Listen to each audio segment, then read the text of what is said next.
ওলের একটা নতুন রেসিপি আপনাদের সাথে আজকে শেয়ার করব। রেসিপিটা পুরোটা দেখার জন্য আপনারা আমার আজকের এই কুকিং ব্লগটা পুরোটা দেখতে থাকুন। সকালে প্রথমে চলে এসেছি রান্নাঘরে, তো একটু ঝিঙে পোস্ত বানিয়ে নেব। তো ঝিঙের খোসাটা ছাড়িয়ে নিয়েছি, একেবারে ছোট ছোট টুকরো করে কেটে নিচ্ছি। তার সাথে একটু আলুও দেবো, আর এদিকে কুকারে কিন্তু ভাত বসিয়ে দিয়েছি। সকাল থেকেই বেশ কিছুক্ষণ পরপরই বৃষ্টি নেমেছে, তো সেই কারণে কয়েকটা জামা কাপড় কেচে দিয়েছি, কারণ দুদিন ধরে একেবারেই কাচাকুচি করতে পারছিলাম না।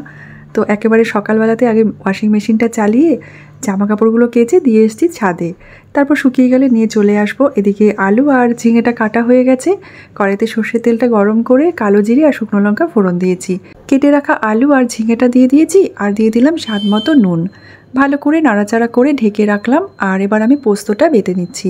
আজকের ঝিঙে পোস্তটা আমি একটু শুকনো লঙ্কা দিয়ে রান্না করছি। মাঝে মাঝে আমি এই ঝিঙে পোস্তটা শুকনো লঙ্কা বাটা দিয়েও করি, সেটাও কিন্তু খেতে বেশ ভালো লাগে।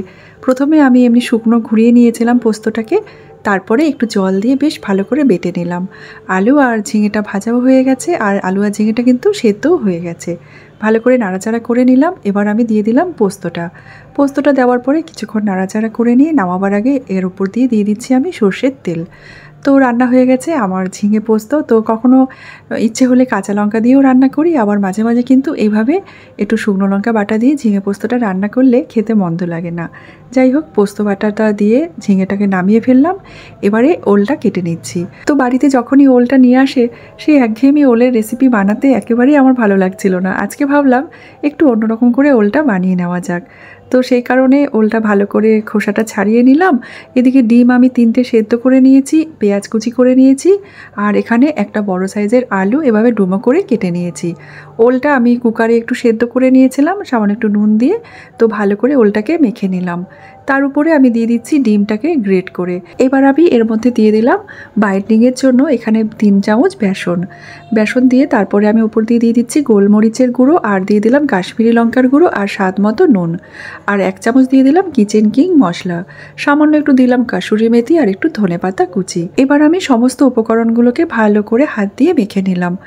যখন ভালো করে মাখা হয়ে যাবে, এবার এখান থেকে আমি এভাবে মুইঠার আকারে গড়ে নেবো। একটু লম্বা লম্বা করেই করছি, চাইলে এটা গোল আকারেও করা যেতে পারে, তবে আমি একটু মুইঠার আকারে শেপটা দিচ্ছি, তাহলে এটা দেখতেও বেশ ভালো লাগে আর খেতেও কিন্তু ভীষণ ভালো লাগে। কড়াইতে সর্ষের তেলটা আগে থেকেই গরম করে রেখেছিলাম। গরম তেলের মধ্যে আমি দিয়ে দিলাম মুইঠাগুলোকে। তো ভালো করে এটাকে এপিট ওপিট একটু লাল করে ভেজে নিতে হবে, না হলে ভেতরটা আবার কাঁচা থেকে যাবে। তো মিডিয়াম আঁচে আমি বেশ ভালো করে একটু লাল করে ভেজে নিলাম।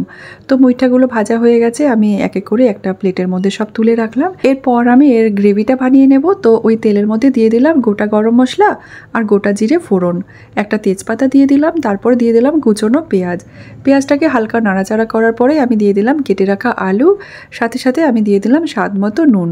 তো পেঁয়াজ আলু আর নুনটা দিয়ে নাড়াচাড়া করে ঢেকে রাখলাম।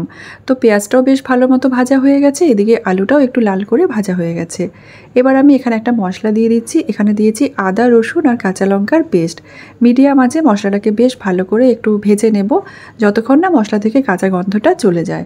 মশলাটা যখন বেশ ভালো মতো ভাজা হয়ে গেছিলো, তখন আমি এর মধ্যে দিয়ে দিলাম কাশ্মীরি লঙ্কার গুঁড়ো, হলুদ, আর আমি এখানে রান্নাটায় ব্যবহার করেছি মোদি কেয়ারের কিচেন কিং মশলা। তো এই কিচেন কিং মশলাটা দিয়ে যে কোনো সবজি বানালে কিন্তু খেতে বেশ ভালো লাগছে। আমি এই নতুন এনেছি আর কি মশলাটা, তো বেশ ভালো লাগছে। চিকেনে অথবা যে কোনো রান্নাতে দিলে 1 চামচ করে এর স্বাদটা একদম অন্যরকম হয়ে যায়। তো সেই কারণে জিরে গুঁড়ো আর ধনে গুঁড়োটা আমি আজকে দিইনি, তো এই মশলাটা দিয়েই রান্নাটা করলাম। তো যখন ঝোলটা ফুটে উঠেছিল, এবার আমি দিয়ে দিলাম ওলের মুইঠাগুলো। নামাবার আগে ওপর দিয়ে ধনেপাতা কুচি দিয়ে ভালো করে নাড়াচাড়া করে নিলাম। আর আরও কিছুক্ষণ আমি রান্নাটা মোটামুটি 2 মিনিট মতো করে নিয়েছিলাম। এরপর কিন্তু নামিয়ে আমি এটা কি করব, যে ওলের মুইঠাগুলো আছে সেগুলো আমি একটা বাটিতে আলাদা তুলে রাখবো, আর আলু আর গ্রেভিটাকে আলাদা রাখবো। এইভাবে আলাদা করে রেখে দিলে এর যে গ্রেভিটা আছে সেটা কিন্তু ড্রাই হবে না, খেতেও বেশ ভালো লাগবে আলু আর গ্রেভিটা দিয়ে ভাত মেখে। যাই হোক, রান্নাবান্না সব কমপ্লিট হয়ে গেছে, আর এবার আমি লাঞ্চটাকে সার্ভ করে নিচ্ছি। একেবারে সিম্পল রান্না হয়েছে ঝিঙে পোস্ত, আর তার সাথে ওলের মুইঠা। আমি এই নামটাই দিলাম এই রান্নাটার। আর আপনাদের যদি এই রান্নাটা ভালো লেগে থাকে তবে আপনারাও আপনাদের মনের মতো কোনো একটা নাম দিয়ে দেবেন। আশা করি আজকের এই ব্লগটা আপনাদের ভালো লেগেছে। আর যদি এই কুকিং ব্লগটা আপনাদের ভালো লেগে থাকে অবশ্যই কিন্তু এটা কমেন্ট করে জানাবেন। আমি কিন্তু আপনাদের কমেন্টের অপেক্ষায় থাকি প্রত্যেক দিন। আপনাদের কমেন্টগুলো পড়তে ভীষণ ভালোবাসি আর সেগুলো রিপ্লাই দিতেও খুব ভালো লাগে। আজকের এই কুকিং ব্লগটা তাহলে এখানেই শেষ করছি। আপনাদের সাথে আবার দেখা হবে কালকের ব্লগে। আপনারা সবাই খুব ভালো থাকবেন, সুস্থ থাকবেন। ধন্যবাদ।